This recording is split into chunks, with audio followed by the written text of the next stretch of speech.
Pathian thu thiang lim ichiarang thu fing te bung som ni pakua chang som pariat thu fing te bung som ni pakua chang som pariat in lar naum lo chuan mi pui an tlada thina dan zom tuiro chu ani lo thin chan chin kha lukazia bung som ni pali chang som ni pariat atangin chan chin kha lukazia bung som ni pali chang som ni pariat atangin tin an kalna tur khuwa chon thleng don ta a tin ani chu hlate vakal kum angin a oma tin kai nan chela kan hnen om ta che khuwa tlai don ta a ni potlak don to hi an ti a ti chuan an hnen om turin a lut ta a chang som thum palia lalpa chu lo thole tak zitani simon an hena poin lar ta an lo ti a in lar na thupuya mangin pathian thu kan pung chuak don ani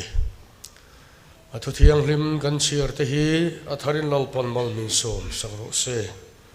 amen in lar na om lo chuan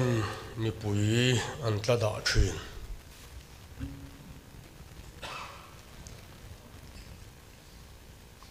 ei kan hria tangin wales ram chan chin te ko shan din mun te kan ngai thla thina akala tinge poinan soite kan hre thina ko shan nun alo tla niama pathian biak bu ka pathian betura kal tur po an mang lo chuan biak in arwak mai ani lo chuan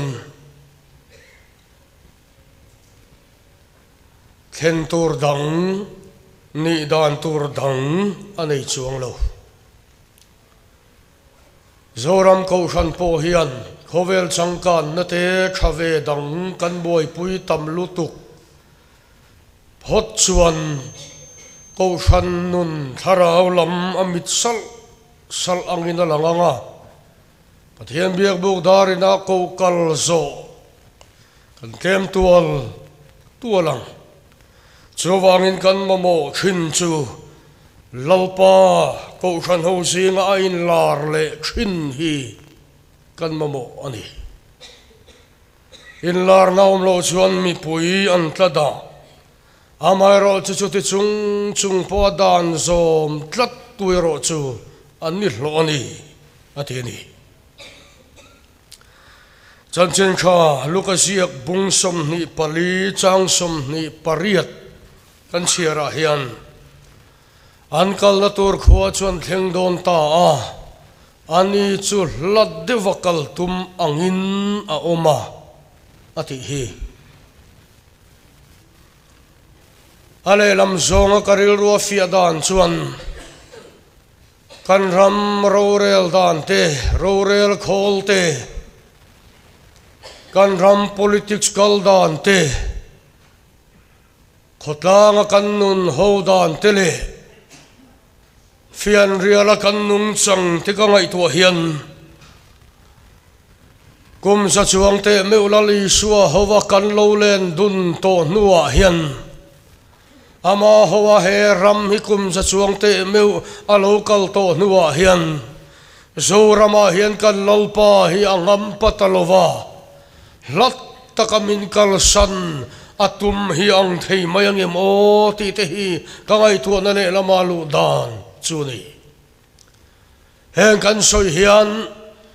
pathian ko san ho hiang lai mai na kal san lo ti ro chu kan shereng tur ania akal san lova a chen chila a thamuana a ompui rengani amaro chu rampum huable engemo zonga han ngai tua hian kum sa chuang te meu kan lalpa howa kan len dun to nuwa hian he ram chunga kan lalpa hi angam patalova voina hen du tak tu lataka min kal san atum hi aang thei maim le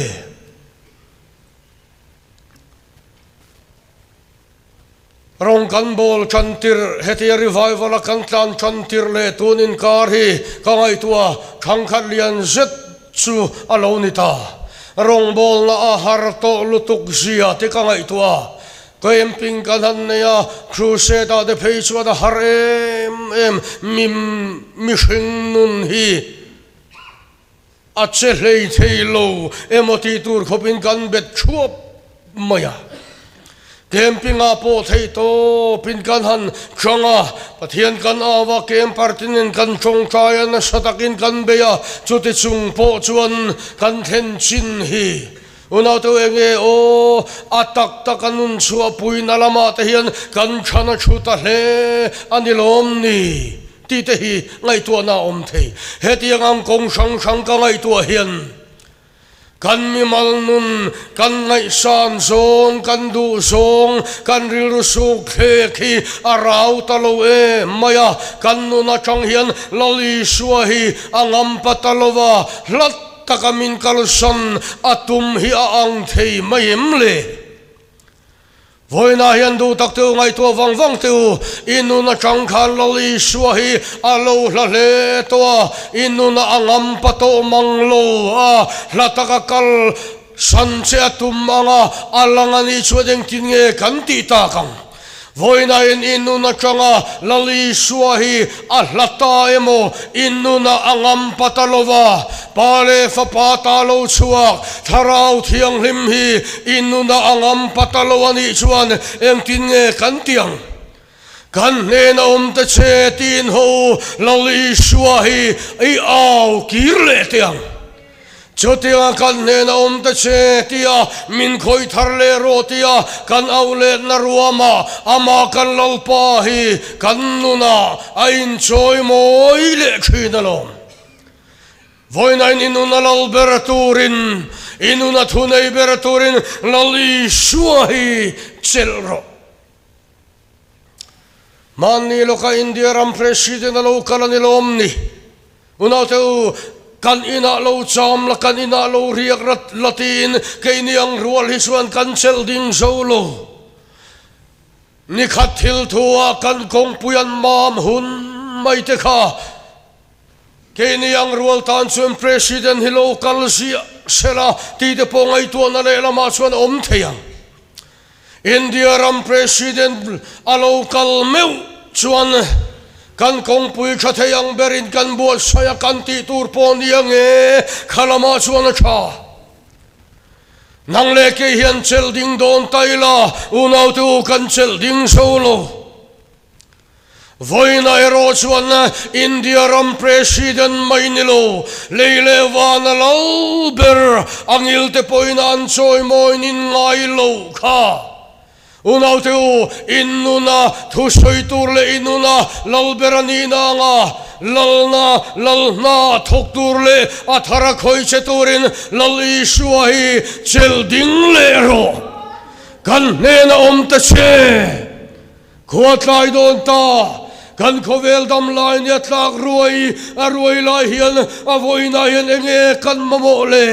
unaw tu eng dang kan mamo lian ber mai chu lal i suahi kan nena thara in lar le tura chil din hi kan mamo ber niang khol sin pani kalten kainan sela kan nena ta che som tu den har ngai lo lali suaka an ne na chenga a khen chila an mitalo wara changa phela thamuan re theilo chuan nuna lo theng tharata voina yandu taktu chandam lim lom na in chan lai po khangai tu kirtu areita e voin thengyan tharau thiang limina kan hena a thara thua soito lo na te po hi arei lutuk to ni mai theye ani lo point testimony tharhi kan dong mang to lo ani mai thei chutiang kan omani chuan voina hian engtin nge kan tiang le kan ne na om ta chetin kan lo iswa lele wana lal berhi ka in chelding le ro chutiang kan cheldin na ruama ama kan lal pa hi kan ne na ain lar le don lo Tuan lain Mizoram in lar na sang kan buai puya cumi in lar na kan tie chulama chuan kan tlan suom in lar na kan ngai san luat tu ka wangin ko san te khen khatinan chua san ani ome una tu voini Bible Sunday ania Bible na ti aya cumi in lar na ti lam kan buai pui to chuan kan kalfu chia to lo ani fo he Bible Sunday ya hian Bible kalpeng te lo kirle theisela awachadone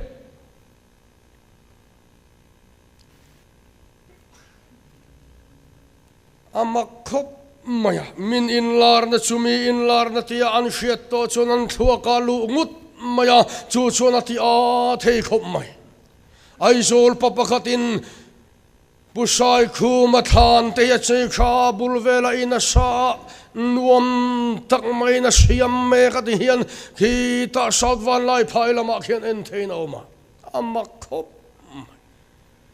kumenge mo zat liam to thil an lo puan khavoina a ziak ten an nei thara chu nita berin an hria Bible in kin ngeti ti lam an ngai tha ta hi apoi lian khop mai voina yen unau tu he Bible Sunday ya hian mo Bible a hian ikirle te ang ti te ka ngai tu da chuan om thak in lar na songa khaber mai chu kan lalpa in lar na hini ani le chutini chuan kan lalpa hi tu te ne na nge a in lar thin ama sabera chuan in ngai tlom te ne na lalpa a in lar thin a chale mai tero in ngai tlom te ne na lalpa in lar thin mana kanan meichia kha afanu ram huaina mana atal boy hle ni turani lali swalo kaldon tia shevea beisenei takmain lali swa cheldin lo tumve na samaya nung lama changina awa isu davida fapa min khongairo nung lama au mai asir tirten lali suanena nung lama au sia kaltir mai te che anti ma lali suan Israel berambo nena lo suan tir kanilo thatilaya in larna boro kha anak khel khola achiang bokania ma kanan mai sia khanin ngai tlom takin lali suan fa te chang lak saka uiten hena paisonga moilo ve antilea kha kanan me chia khanen kin nge ti kha lalpa ni paisonga ni alom uite poidan pute do kana chonoitla chuan char thina lo chuti e maya in ngai tlom taka lali suwa ma in lan ameu chuan lalpa a le theilowa lalpa khain chunga khana in lara afanu ram huaina manchulo dam tavia mayani voina yandu taktu in ngai tlom tagalalpa ke bulatulu chin tenena hian ama kan lalpa a in lar chin mani tin lo na le mani fel lo na shia kawa chalo em kawa sual tak em ima eng ma kanilo velalpa tia in ngai tlom tak maya akebula tulut nena lali shwa a in lar thina lo voi na endu tak tiu kan ne na lalpa in lar ngai to lo ani chuan mo kan lo chapo de ani anga pathian thu te ngaya kan lo nei lutuk ani anga Mizoram atlang sang ber chu phong pui tlang ani ome phong pui tlang te chuan kan lalpa ro pui sian lan tira Khovel atlang khovel song atlang sang an soi ai po tlang sang zok chu chapo na thinlung tlang sang hinia hetalon to hi chuan chukle harem em khovel asual upaber mai chu chapo na ania mi chapo ten lali suwa an be ei thelo in ngai tlom ten he nai ro chuan lalpa Ain lara in ngai tlom tenena chanchin kha atharina thlingkhin voinan kanduna lali shuahi ain lar khat to ni chuan mo in ngai tlom takini tulur le miang sipai sa ho tu te kha va in ngai tlom em ve o amain muchiang em aniang tro Lalpa ka in nilawlu na tlaka nilove thu chow soy la kabo ya damang Chuti maya in ngay tlo malalpa matlug lu chuan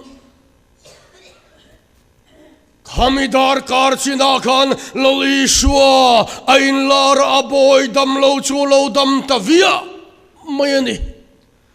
Voina yan kay ni hawian in ngay tlom takin lali shua kibulat lulod leila kanin chung kura damlo eden nanay nati buhay mek an omani poin lalpa kibulat lulod leila kanin chung kura lali shua ayin lare donalom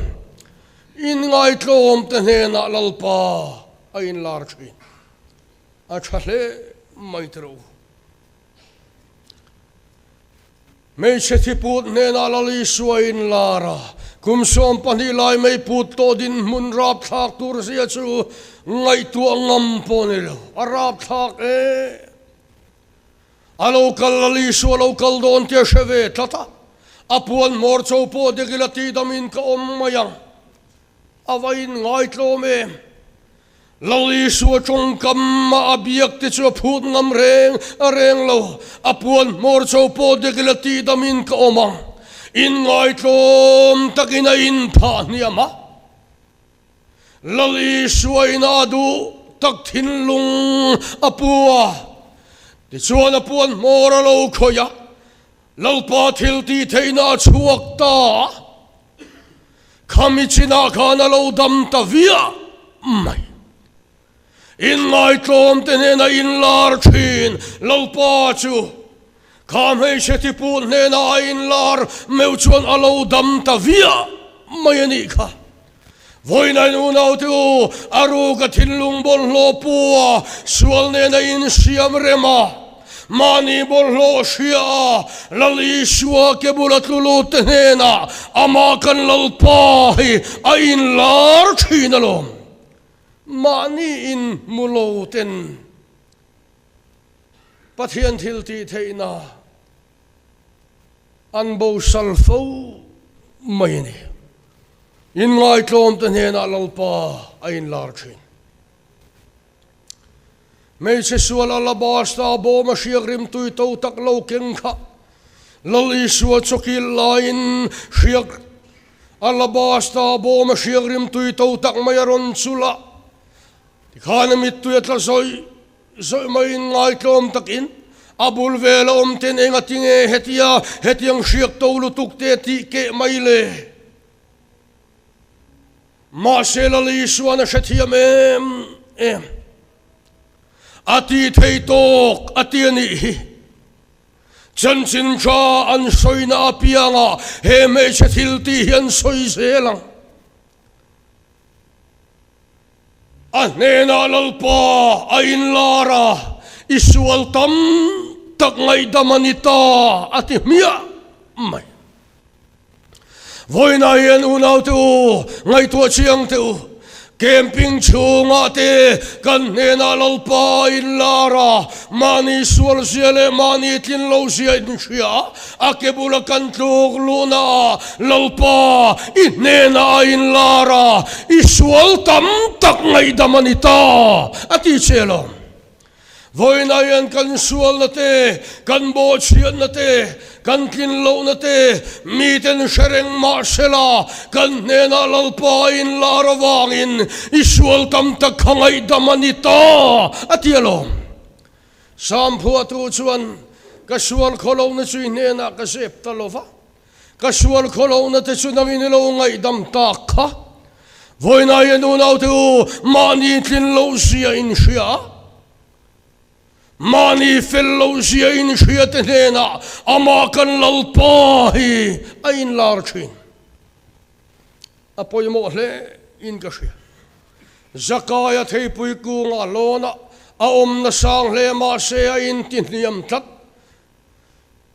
zakaya om na sang le ma se ril ru a in tin niama zakai lo chuk thoi ro voina ina ka theng turani lali suana rangarang ina kotha zakayan lena thengta heina yan chandam na lo thengta zakaya piang thara chu pathian ram thil pe ka ahar chuak ngala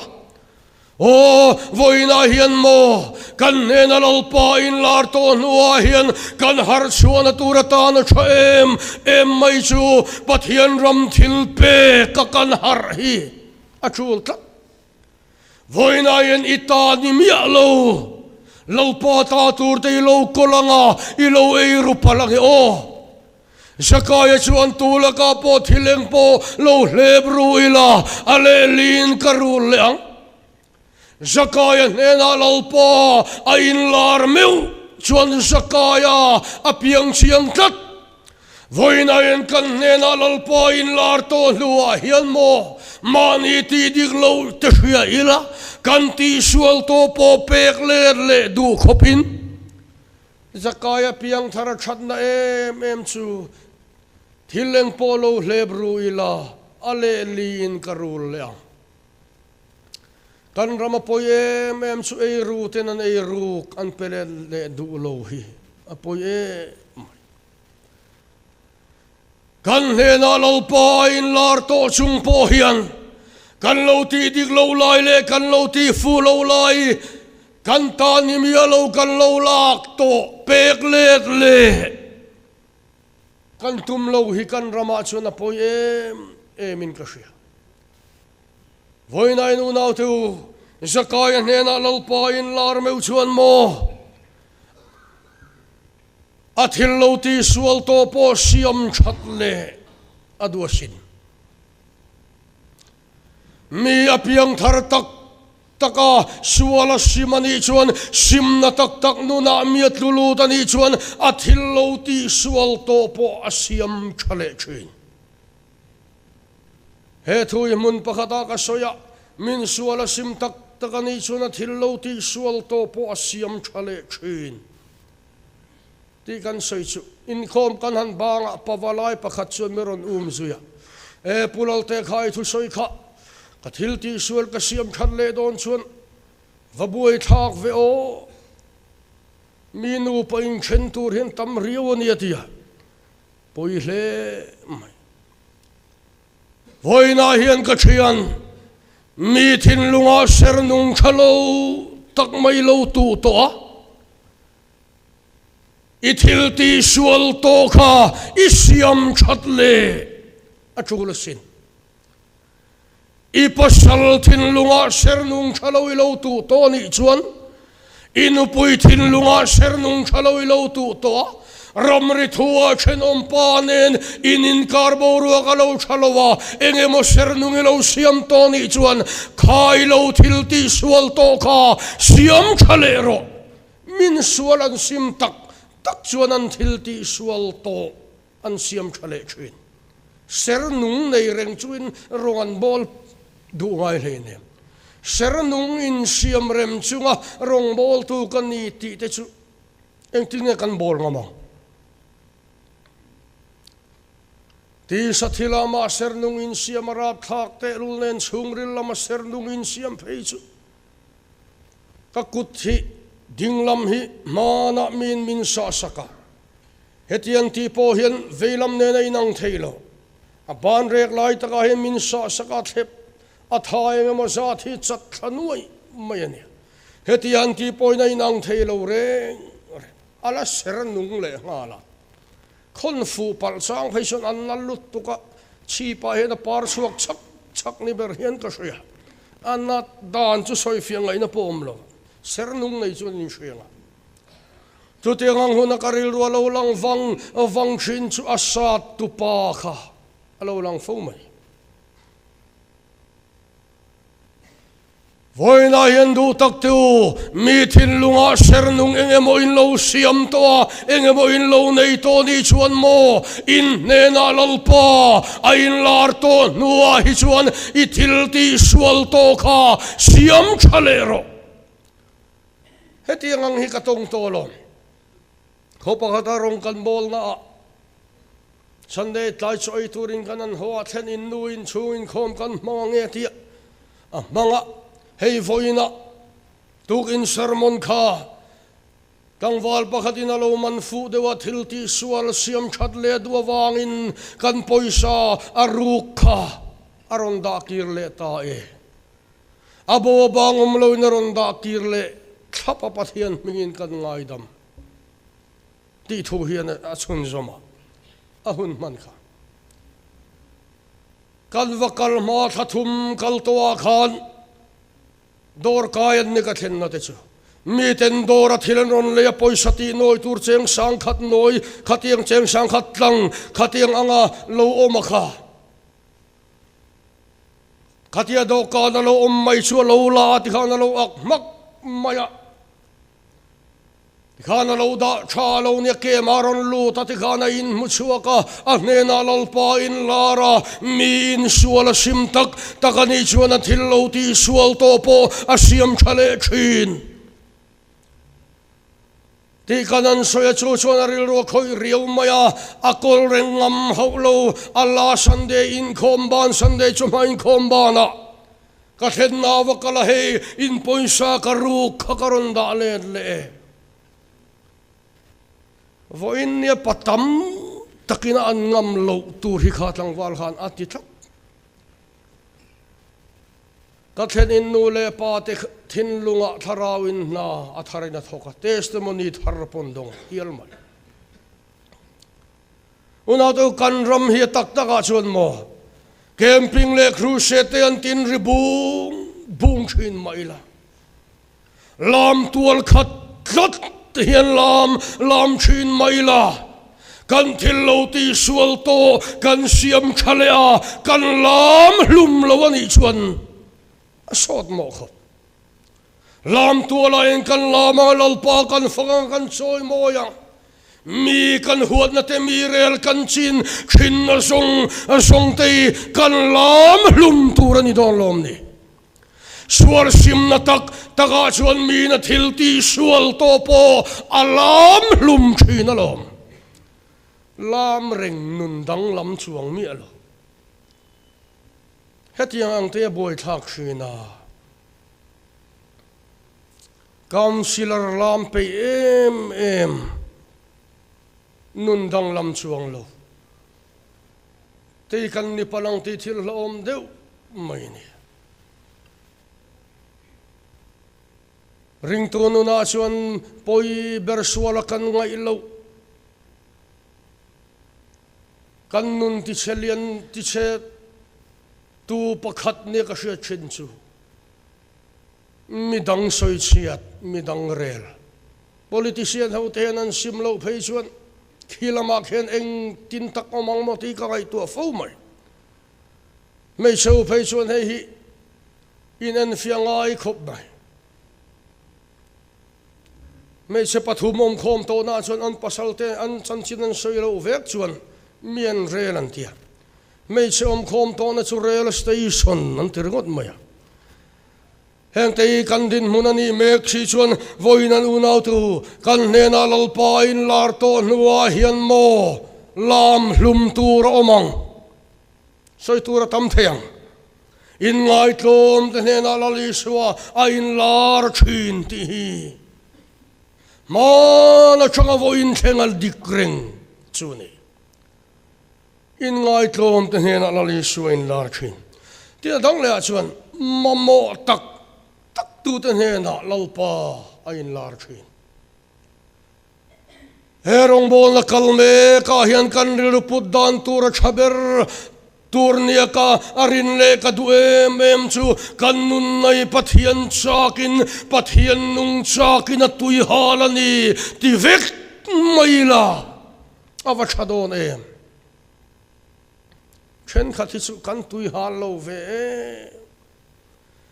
voina hian pathian mamo na taka nena tulutila kanun nai pathian nung chakin atui halani kamamo bersulalpani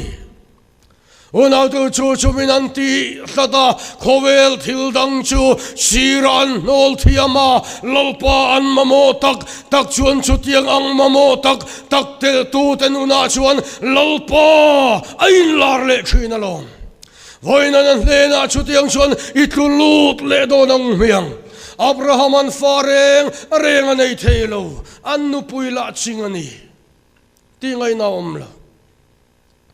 mamo tak main mamre sa sothing kiang alo dinga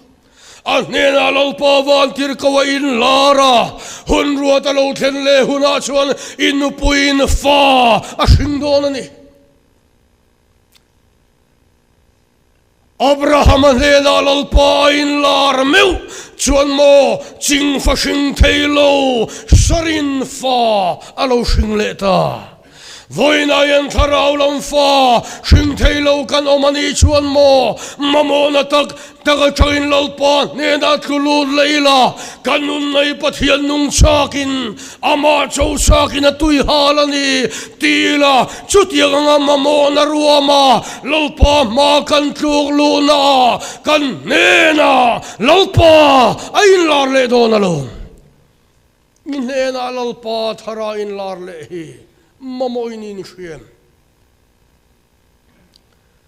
mana moralan lo lian ha Joshua hovin nan beya niat la don tamai sia Joshua na ban sei tak mai van lam hoina phar duai maya engtin ngati kha nia gideon khochunga ding rengro tha nang poi solon ruama om rengro nile thain kal sai reng arengan rello an chol duk mai mamo taka lalpa lama bani phar chuan mo I nena lalpa ai lar thinang voina yan lalpa lam hoin kan ban te phar leila kan mamo na taki lalpa nena hriatirila chutiang anga mamo na taka alam hoya ban kan phar chuan kan nena lalpa in puang anga ain lar le dona lo mamo tu ten lalpa lam hoya banan phar chuan lalpa ain lar thin chuain lar na tak chu inu na lo theng turin voina heni duem mamo reng in shem mamo tu ten hena lalpa ain lar thin adang le chuan in ne na lalpa in lar hi mi tenan muchinem unau te opoi mo mange o tero mo kan ne na lalpa in lar na hi mi tenan muchinem o mana pentecost ni ya tharau thiang ni malo thenga petera te zohana te ne na lalpa ain lar meu chuan lekha thiam lo mi mol mai mani sela mi ten lali suan ne nan om to ti an hria nimin loka kem chuak teu in nena lalpa in lar hi chung kwa in chen puitele in chen le rual le ko shan ho hian mumol rose mureng rose mi khwal om lai chawin ni lo ko shan ban king khopin ko shana hen ronin tad lu thang cheu mi khual tharau changin ni lowa pa le fa pa ta lo chuak tharau thiang hlim changin ni a in hnen alol pa in lar na hi ko shadin a sengei turadi mana sidai tlanga mo sian hnen alol pa in lar meu chuan a hai rual ani lo a chiang mai haider rual ani lo Mosia mela lo enga Israel fatin an enring teilawa a mai chu mai khu nei na khu ta hial mai ani kha voina in unau tu a hai rual a lovin kan una hian kan lol pa hi a tharin in lar le rose chu tiang lol pa in lar na chu mi ten an hai ngai lo Mani loka daksedik zungol veika voina hnen alol pa in lar nei miten an hailo asin inun local sel turian en asin biak in dar lo ria khoyang ei ti te an ngai tua ko san ho si ngai le lo te an ngai tua rau thin unau tu kan hnen alol pa in lar nei miten an muchin emle Mana tan ina Richard Rana ka tan lai khan Tang veng tuin ka pu Isoila li sua hi min ko mula Tunge mo ni reng le Min ko mula Christiana ka in penge Richard Rana tira suna in ngay tua boy daw Ma se in ngay tua harle tua ya Aban se tak maya para kachian Ka soila li sua chumo Kay maang hiyan yasin Tang veng tuin kapu nang mang hilali suani chuan Christian ni ve kaduani at ringot mai Anena lal pa in lar na ka tang veng tuin asetlat Voina hian kachian inena lal pa in lar na hi midangin mumol rose Lalpa hnen panvechak na hilte lo nei sila vachadone Mana tanina sila le polan fak na lan sa An chong chai thoma lalparon in lar le tale Tan in lungpum tenen lama lo hinga Tan in kong karten hong ruaw Aruaw maya an kolbun telo il pel puk mai Tanin sunga lalpa ain lar meu chuan tang veng tu atal boy lutuk tang veng tu ina muchiang maya putiu chandama kom na turin enge kati tur ati lom mai voina yen keini kem chuak hote wang hian Sual kuratang mek, sualina dua koi parmek tehian engkin nge inchan ang hikachan vet heyang le anti tur hial kopim lalpa hifakila chongchai ila chubit homa chuan lalpa in lar le se langa miten kan nei ang nei ve allo chak don alon in ngai tlom tenena in lar chin Mamo tu ten hena in lar chin lalpa kha alapa ngai ring voina endu taktu kan hena lalpa in lar nahi miten anmu pha hial na turin pathian thu kan soimal min som sakro se amen itong try lalpa chung nong ber fam kim lo tring kan pong chuak le ta kada kang khan min chum som sakla Kan nena tharin in lar leang che rong bol reito local reito te kan ni kan khen chi nei nang lo lalpa tharau thararong kan bol vek the na turin I ko shan ho singa hen khongai takin in lar leang che chu in lar na chu kan mamoni mana in lar na kha